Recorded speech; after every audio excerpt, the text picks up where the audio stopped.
Cordial saludos estudiantes, espero que se encuentren muy bien.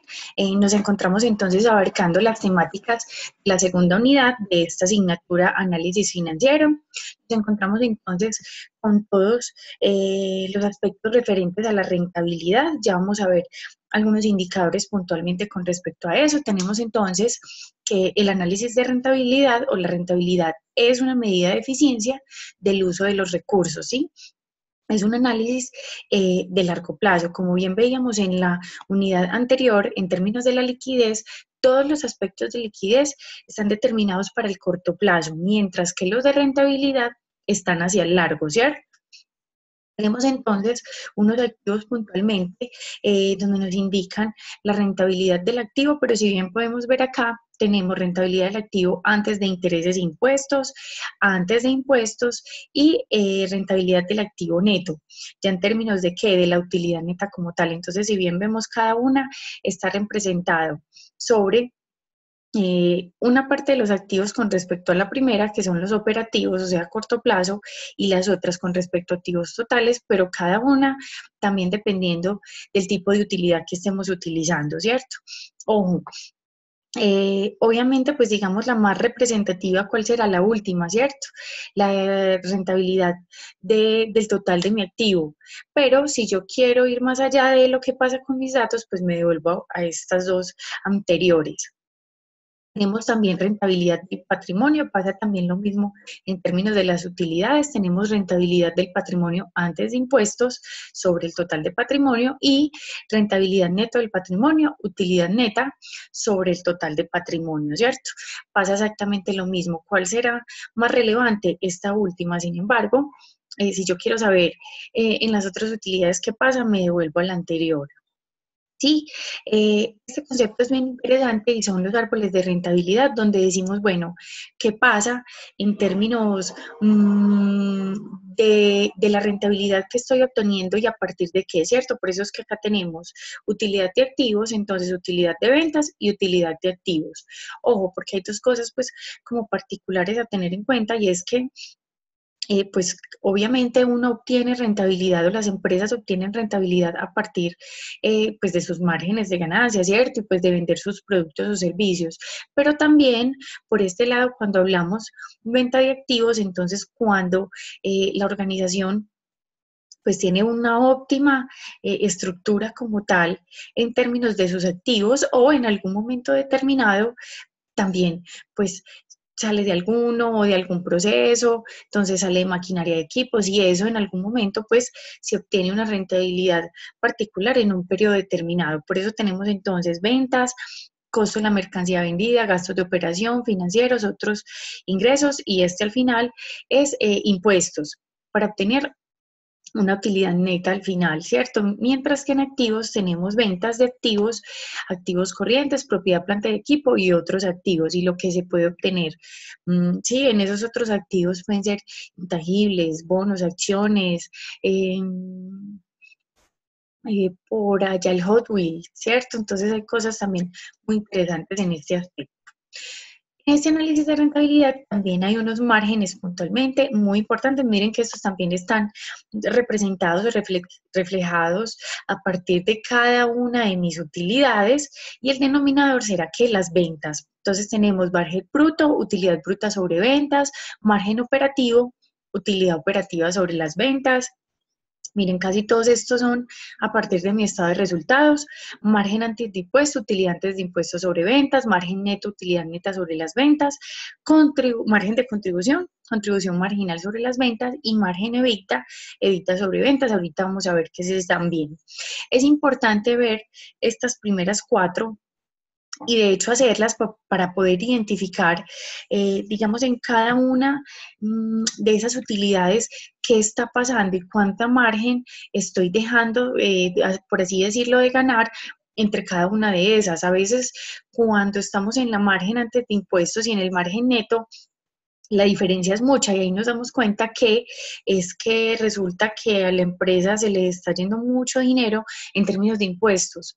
Entonces, bueno, son cosas para tener en cuenta y pues para tomar decisiones. Ya sabemos que un aspecto como ese pues no se puede cambiar, pero sí como al menos la empresa puede buscar otros medios o otras formas, pues también para cubrir estos aspectos, ¿cierto?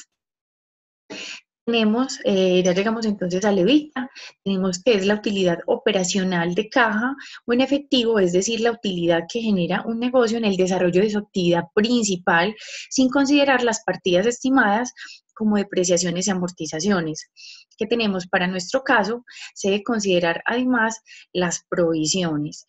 Es decir, entonces, ya sabemos que las empresas también a partir de sus actividades principales pueden tener otros ingresos no operacionales que a veces también suelen ser grandes, ¿cierto? O considerables. Entonces, este se concentra solamente en su deber ser, ¿cierto?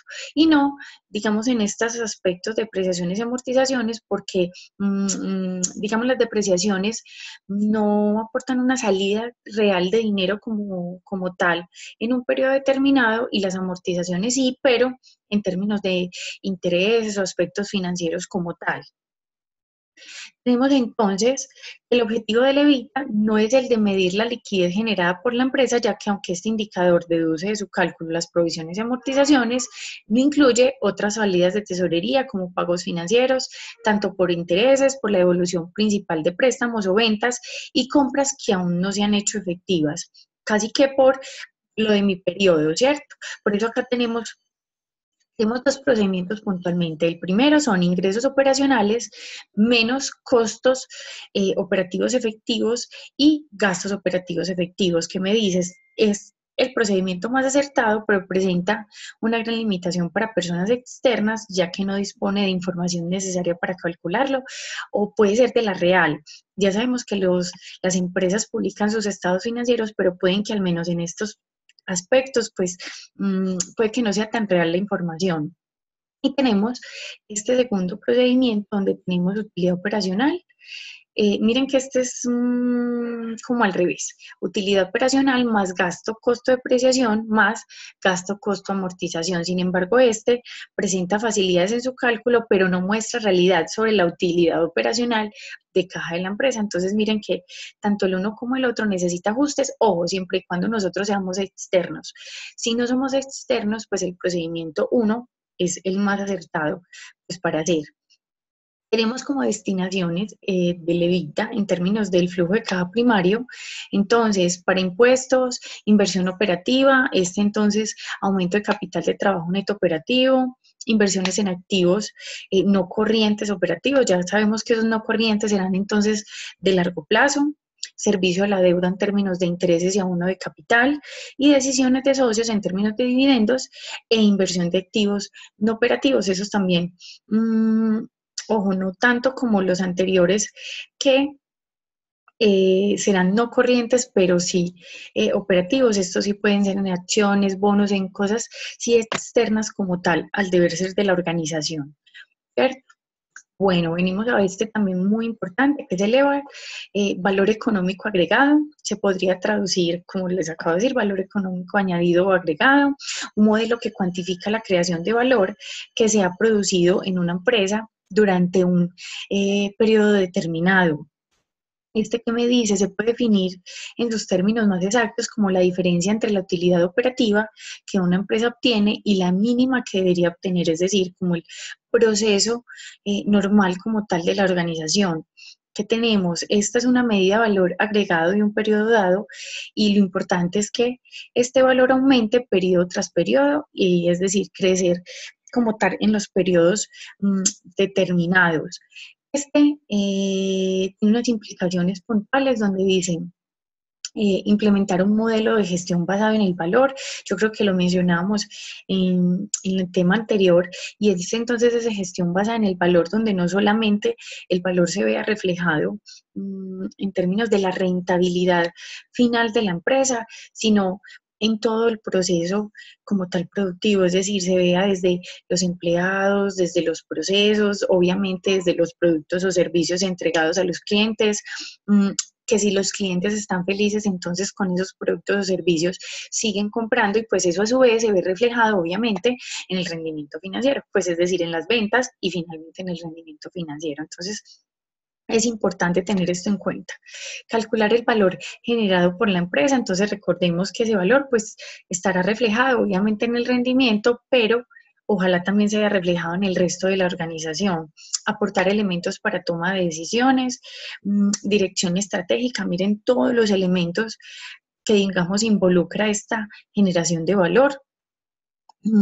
Establecer precios, optimizar la gestión empresarial, además porque, digamos, en términos de optimizar esta gestión empresarial, pues si bien la generación de valor se ve reflejada en eso cuantitativo, es decir, en rendimiento, en rentabilidad, también tiene que estar reflejada en aspectos cualitativos, como lo hablábamos ahora, y pues en que, digamos, los clientes sí vean reflejado y se asocien con la propuesta de valor generada por las empresas. Por eso, muchachos, es muy importante, si bien nosotros nos estamos concentrando en todo lo cuantitativo, eso cualitativo se tiene que reflejar, es decir, si lo que yo estoy vendiendo es calidad, los clientes tienen que ver esa calidad, si lo que estoy vendiendo es tiempo, tienen que ver ese tiempo, ¿sí?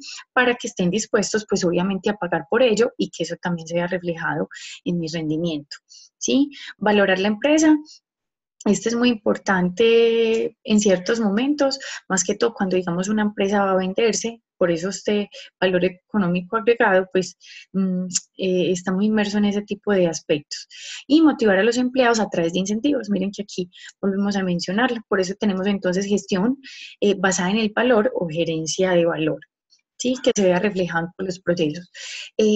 Para su cálculo es muy importante tener en cuenta estos aspectos: RAN, rentabilidad del activo neto, CAC, costo de capital, que tenemos como el promedio ponderado de las fuentes de financiación que tiene la empresa, valor económico agregado, obviamente el que venimos hablando, generación o destrucción de valor, ANDEO, activos netos de operación y BODI, utilidad operacional después de impuestos.